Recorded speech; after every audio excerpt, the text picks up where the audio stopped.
Welcome back to another episode of Fluent with Teacher Pablo, the podcast where we explore big ideas in real practical English. Today you have me, Teacher Pablo, your host, and today we're diving into something that affects almost everyone, digital disconnection. Are we becoming so connected online that we're actually disconnecting from the people right in front of us? That's such an important topic, Pablo. I mean, we're texting, scrolling, swiping all day, but how often do we truly talk face to face?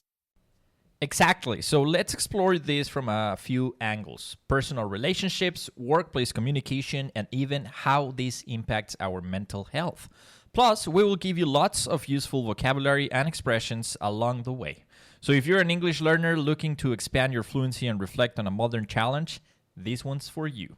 Let me start by asking, when was the last time you had a long, deep conversation without any digital distraction? Recuerda que el propósito de este podcast es que puedas practicar, obtener vocabulario que te sea útil y además obtener información sobre un tema que te sea útil. Let's go, Amanda. That's a powerful point.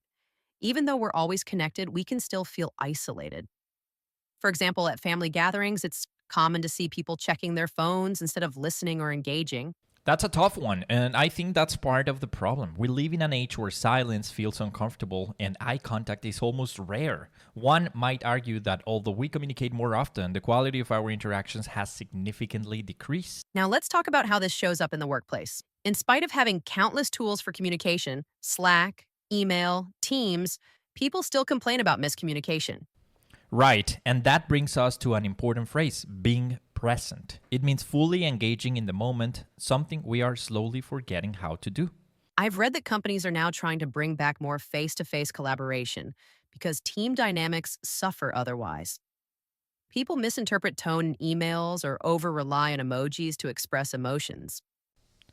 True, there's the illusion that being busy typing means being productive, but sometimes a quick 5-minute in-person chat can avoid days of confusion in a chain of emails. Another consequence is mental health. Due to this constant connectivity, people rarely disconnect, even during vacations. Yes, and here's a useful expression. Things get lost in translation.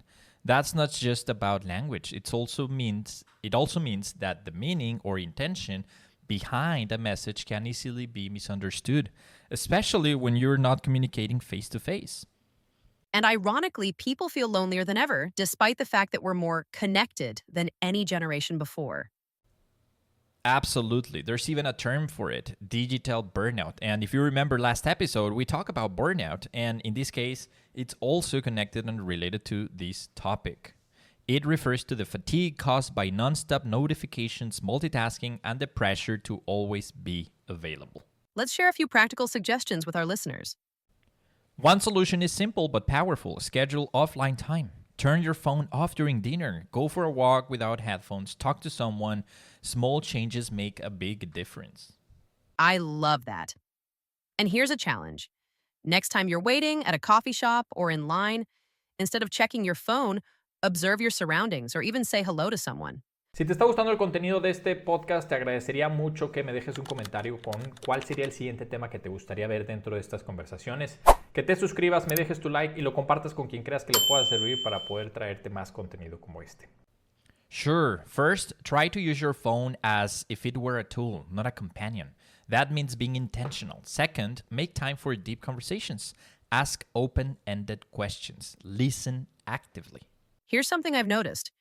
Older generations often say we've lost the ability to talk. Do you think that's a fair observation? That's brilliant. English learners, this is a great moment to practice real interaction. Even just saying, hi, how's your day going, can lead to meaningful exchanges. Especially Gen Z. Although they're great at building online communities, many feel anxious during real-life social situations. To a certain extent, yes. While younger generations are incredibly tech-savvy, they sometimes struggle with spontaneous in-person interactions. Yes, not only does it improve fluency, but it also builds emotional intelligence. Things like body language, tone, and facial expressions can't be fully captured through screens. Exactly. There's a difference between chatting on WhatsApp and expressing your thoughts clearly in person.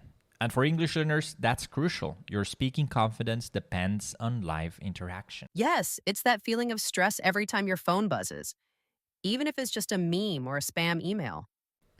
Another layer of this problem is the pressure to always be available. Have you heard of notification anxiety? Exactly. We need to normalize delayed responses and even digital boundaries. Saying, I'll reply after 6 p.m. or I'm offline on Sundays is healthy.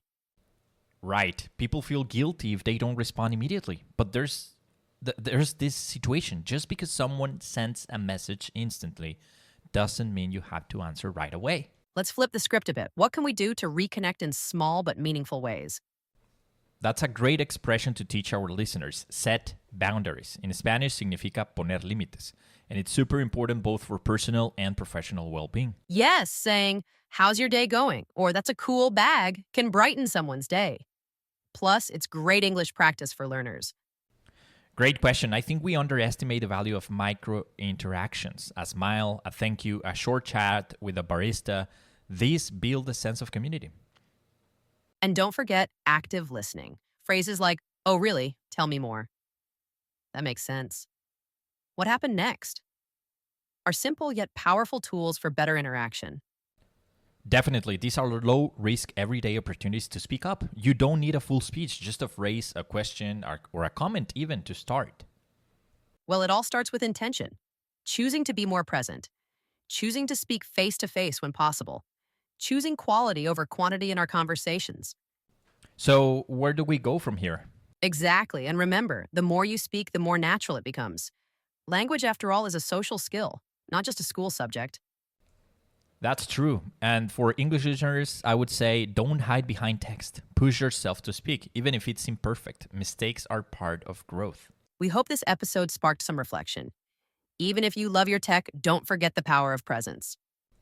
Beautifully said. And to all our listeners, try one real conversation today. Look up from your phone, say hello, and practice being human.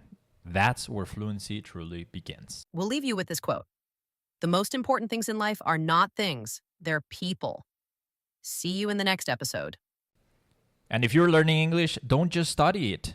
Use it, speak it, feel it. That's how you become fluent, confident, and connected. Stay fluent, stay human, and stay tuned. This was Teacher Pablo. Take care.